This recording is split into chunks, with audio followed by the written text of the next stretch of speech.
I think the biggest value that industry professionals that come and participate in ConstructionCon is that they get to see how many students truly are interested in the industry.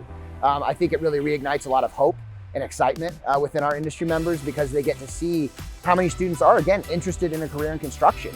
And they get to see how excited those students get when they see all the different pathways and opportunities that are available to them that they might not have previously known exist.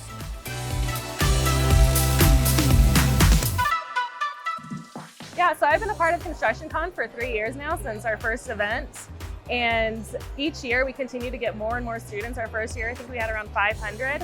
And this year we're expected to have 750 students, which is, amazing to think about. And it's local to Northern Colorado and the surrounding communities. So it's really cool to see the reach and the growth that this event and this organization has had.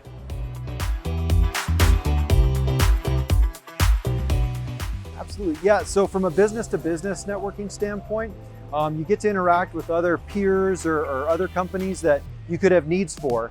As a contractor, we do regularly have to subcontract other trades. So it's nice to see some of the folks out here.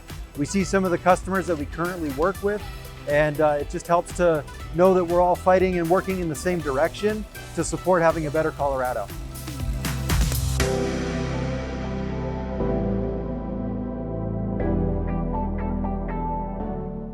My favorite part of the event is being able to interact with the students, getting their feedback of what they think about welding, and just interacting with them and hearing their thoughts about the industry that we're in.